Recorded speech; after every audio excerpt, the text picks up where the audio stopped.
had one child. Then we went, because my husband is a yacht captain, and that's what he's always done all his life, plus selling yachts. And he crossed the Atlantic on an Alden schooner. We bought a schooner in Brittany, and we went to Grenada in the West Indies, where he operated that schooner as a charter boat out of Grenada for 6 years.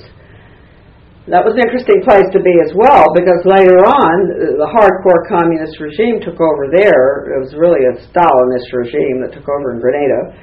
And I can thank Ronald Reagan for one thing, although he shouldn't have done it because it was a UN operation again. But going in there, as he did, saying the excuse was to rescue American students, I believe the excuse really was to protect the oil lines, but, down to Trinidad, etc. But anyway, regardless of what the excuse was, we had marvelous friends down there who benefited enormously, and the stories coming out of Grenada were another thing, the communism in action, little microcosm. Grenada was a great study. I mean, if only students in college would just spend 1 week, their professors teaching them what happened in Grenada and how every single aspect of the system, the government, the economy, the agriculture, the education system was turned on its head by the communists. And a good percentage of the Grenadians left the island because of it, right? So I learned a lot there. But you asked me what really got me started. We came back to the United States, and I had 2 young children. And so I naively put them in the public school system because I didn't know how horrible it was. I had no idea what was going on in this country, what had happened in the 18 years that I'd been abroad. And all of a sudden, I asked the principal over at the elementary school if I could see the new social studies textbooks for elementary school. And he gave me the teacher's manual, which was the biggest mistake he ever made.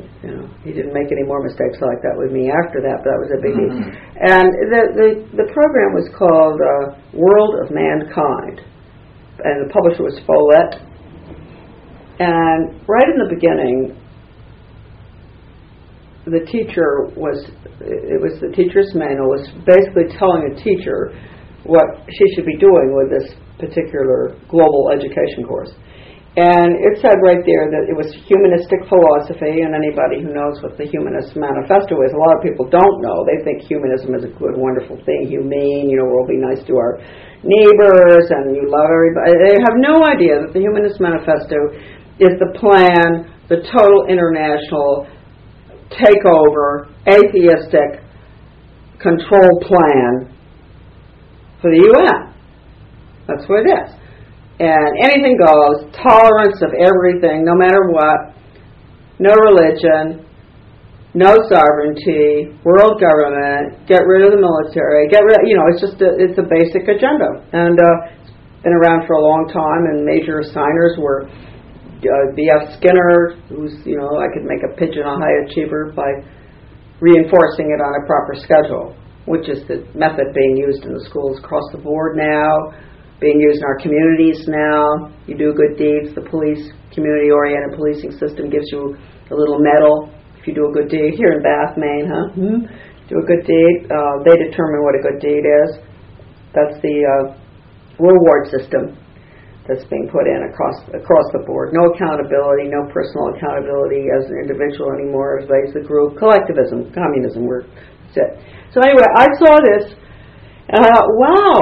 And also they had a little project for the teacher, or sort of a little daily escapade. She'd take the little kids, first graders, in town, and they'd look at the houses. This was in beautiful Camden, Maine, and we happened to have a great big captain's house. That didn't mean that we were rich. And a lot of Mainers have big houses, doesn't mean they're rich. And then across the street you'd have a trailer. And the teacher would say, who do you think lives in the captain's house? Who do you think lives in the trailer? What do you think they eat in the captain's house? What do you think they eat in the trailer? And so the children would say, oh, you probably have steak in the captain's house and pizza in the trailer. And I thought, what are they doing to these children in first grade? This is the beginning of class warfare. So I went to the school board meeting and I complained. I just said I thought this was a very non-academic activity, which had a highly political tone. And what's the purpose? Well, the next day, of course the newspapers picked it up. I was all over the front page. But the next day, one of our tenants, who'd also lived overseas for quite a while, and she's very bright, knew what was going on, she said, "Oh, Charlotte, I was at the co-op today."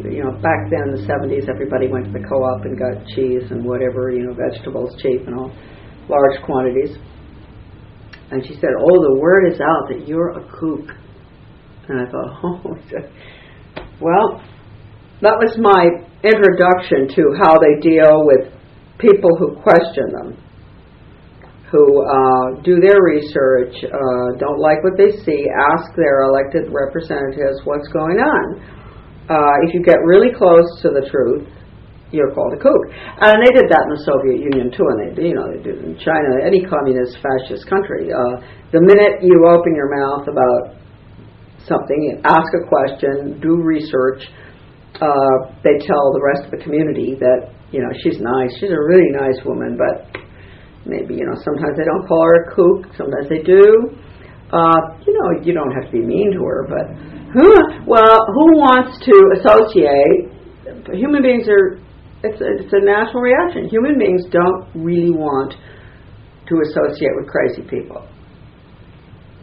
They really don't. It's hard work. I mean, it is.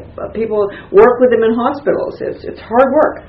And you admire them for the work they do. So anyway, if you're called a kook, that gets the word out in the community. Don't listen to this woman ever. So I found that out. Then I ran for school board. And I after the third try, they were really upset when I ran. I ran 3 times. 2 times I lost. Third time I won. I did win by a few votes, and I remember them they counted the votes 2 times at the Opera House in Camden, just to make sure that possibly she didn't win. Well, I won. I got on. The superintendent was a change agent out of Harvard, and I'll explain what that is in a second if people don't know. And I did do a pretty good job there. I got rid of the values-destroying values clarification. I got, even the liberals went along with me getting rid of that horrible Sidney Simon program. And I did get 5 minutes of grammar a day. Can you imagine? They wouldn't this back in the 70s. They were getting rid of everything, getting rid of the math, good sound math, getting rid of grammar, getting rid of history, getting rid of anything that was academic. Everything was soft, fuzzy, touchy, kids sitting on the floor studying or in circle, in round desks. And I did a pretty good job, but I lost the next election. But while I was on the board, this has to do with change agents, I had a phone call from a retired teacher.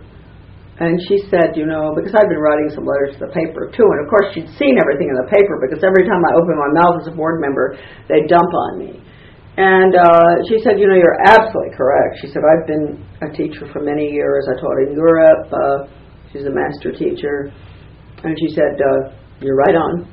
But she said, I think there's something that maybe it would be good for you to go and see what they're really up to. I want you to go to be trained as a change agent. Well, at that time, I really didn't know what I'd been up against with a superintendent. I really didn't know that there was such a thing as a change agent. And she said, I'll pay for you. And it was $100 back then. And it was up in Searsport, Maine, the training. And I went. And there were really nice people there, teachers, principals, etc. Some I knew. Our principal was there from the high school.